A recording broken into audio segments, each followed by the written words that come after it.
This one as well, the men's 400 IM, and Michael Phelps has the records in this one. You already saw them introduce themselves from the House of Litherland, the triplets from the University of Georgia, Mick, Kevin, and Jay. You know, they're right next to each other, and in the truck they're trying to get me to call lanes 2, 3, and 4 the Lither lanes, but I'm not going to do it. I think it's a great saying right there. Mick, Kevin, and Jay, three of the nicest guys in the sport.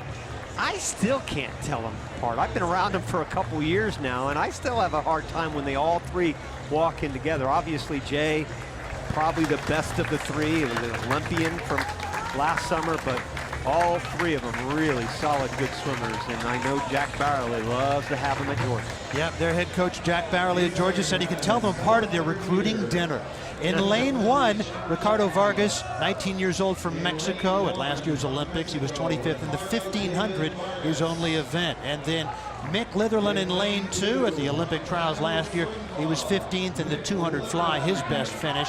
Kevin is in lane 3 at the trials, 9th in the 400 free, just 17/100 from the final. And then Jay Litherland did make the Olympic team, stunning Ryan Lochte in the trials, the 400 IM, the defending gold medalist. He was second in this event last month in Atlanta. And Kieran Smith, 17 years old from Ridgefield, Connecticut. U.S. Olympic trials prior to his junior year of high school, was 42nd in this event. Hector Ruvalcaba, 19 years old from Tijuana, Mexico, a freshman this year at the University of Incarnate Word in San Antonio. Abram Devine, sophomore this year at Stanford, 5th in the 400 IM, the NCAAs in March. And then in lane 8, Mikey Calvillo, just 16 years old from San Antonio, swims from Sandra Day O'Connor High School. And in lane 9, Rolando Hernandez, 19 years old, he swims for Mexico. Interesting, who's not swimming in this one, Chase Kalish, but the Litherland triplets are. Yep, swam the 200 freestyle earlier. Chase Kalish really laid one down in Atlanta a few weeks ago, 4:09.4. Look at the, yep, you can tell Jay, he's got that red cap, thank goodness. He's also in lane number 4. Were asked if it was fun messing with people who can't tell them apart, and they said absolutely. I think they did it to me today, because I said hi to him, and I think I said hi to Jay right, but I'm not sure if I did, so excuse me if I didn't, but all three of them really just very strong, and all three very good freestylers, so you're going to see them definitely come off the pace, especially Jay. Talked about him chasing down Ryan Lochte last year, went by him like he was standing still. The defending Olympic gold medalist, by the way. Ryan Lochte ended up fading to 3rd in that event. Yeah, passed Lochte in the final 25 meters with a great freestyle split. Really like the way Kieran Smith, who came out as a top qualifier, put in a great swim. 17 years old, one of 5 teenagers in this event. The United States has always had a strong 400 IM. The Olympian Jay Litherland has the lead as they transition to the backstroke leg. And in the lead Litherland. is Jay Litherland. The 400 IM in Rio. He was 5th. Well, when you look at the time, their best times, you really have to think that Jay is the class of this field. He's almost 4 seconds ahead of Devine down there in lane number 7 as far as best times go. And boy, he looks really good at the start of this race. He's not in the best of lanes. He's right on that edge. You see him right on the edge, Rich, on the shade, on the shadows of the sun.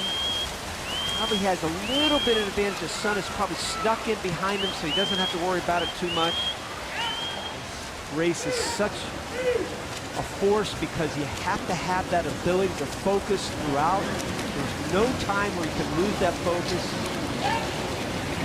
And it's fascinating to me. I've always been fascinated by the 400 IM because you have to try to figure out a formula for your strengths, your weaknesses. 103 plus there on that backstroke leg for Jay Litherland, looking really good on the front half. And he's much better historically on the back half. So he's setting himself up for a great race. The 10th place swim this year so far is 4:13, Rich. So If he can dip anywhere close to that as we head into the trials in 3 weeks, that's going to be a solid time. He's blowing away the field right now. Yep, including his brothers just above him. Jay Litherland in lane 4, brother Kevin just above him, and then Mick Litherland in lane 2 near the top of your screen. A great story, Rowdy. They were born 2 months premature. Their parents got them into swimming in part to strengthen their lungs. And it was a smart decision because all 3 of them have come on to be such great swimmers, such great representatives of the sport. Boy, look at Jay go. He is having a good one. Just put it in perspective. He was 3:25 at the 300 split in the prelims. He's going to be about 10 seconds faster than he went in the prelims. And he was 4:25 this morning, 113 plus there on the breaststroke leg. If he can put together a pretty good freestyle leg, he's going to be 4:13.14. Jay Litherland with a big lead here in the freestyle portion of the 400 IM. Again, the 10th fastest swim in the world this year is 4:13. Chase Kalish has the fastest time in the world this year, 4:09. So this sets up to be a really strong event for the United States. Chase Kalish and Jay Litherland right now, the class of the United States for the 400 IM.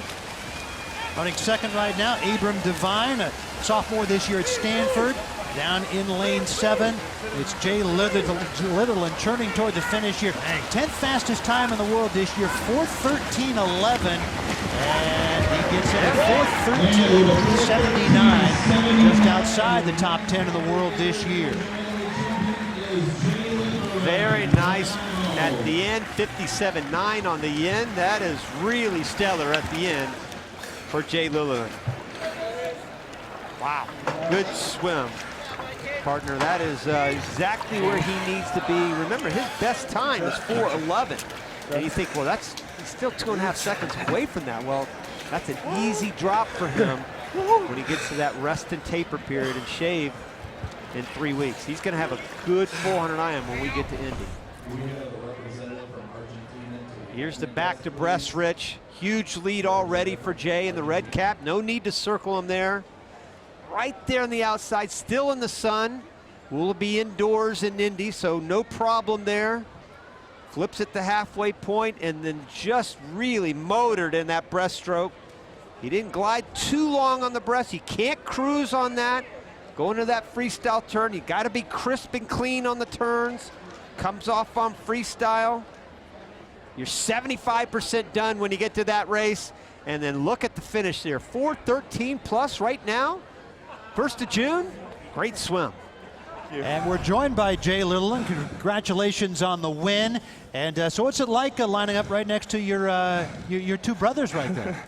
You know, it's always great. I love racing these guys, and you know, we're always going back and forth in training, so it's nice being able to, you know, race.